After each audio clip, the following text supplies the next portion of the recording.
Դուք գիտեք, որ վերջին 3-4 ամիսների ընթացքում մենք բոլորս ականատես ենք լինում իրավական ռեպրեսիվ մեքենայի իրացման, դրա գործարկման մի աննախադեպ ծավալի։ Մենք տեսնում ենք ինչպես է կալանավորված ազգային բարերար Սամվել Կարապետյանը,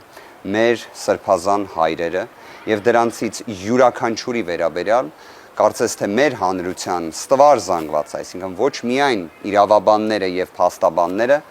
բոլորը արձանագրում են, որ դրանք քաղաքական հետապնդումներ են, որ դրանք ապօրինի կալանավորումներ են եւ ցավը նրանում է, որ եթե ժամանակին այս նախադասությունները մեծ ցավ էին առաջացնում, ցնցող էին հանդիսանում, այսօր դա կարծես դառնում է սովորական մի երևույթ։ Իսկ դրա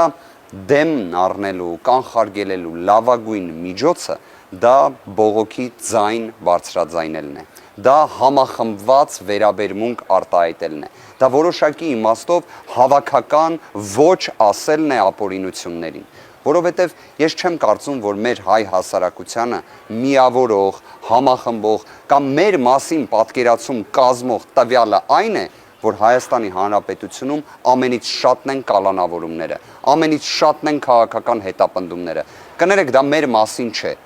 Հոկտեմբերի 18-ին Ազատության հրապարակում ժամը 16:30-ին ցանկացած մեր հայրենակից, ով մասնակցելու է,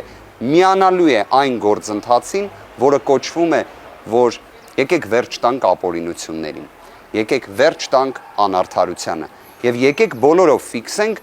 մի տրիվիալ ճշմարտություն։ Թող իրավունքը գերակայի, թող արդարությունը հասանելի լինի բոլորի համար եւ թող իրապես արդարադատությունը լինի իրական, լինի տեսանելի եւ լինի ինչ որ իմաստով մատչելի բոլորի համար։ Թող իսկապես այդ խոսքը, որ օրենքի առջև բոլորն են հավասար, թող իրականում գործի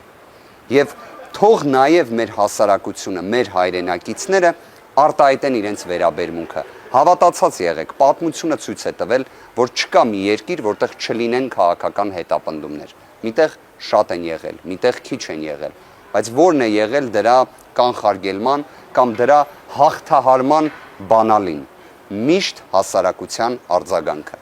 Եվ այդ իմաստով հոկտեմբերի 18-ը Ազատության հրապարակը ժամը 16:30-ը չափազանց կարևոր է լինելու։ Եվ ես մեծ հույս ունեմ, որ մենք կկարողանանք այդ օրը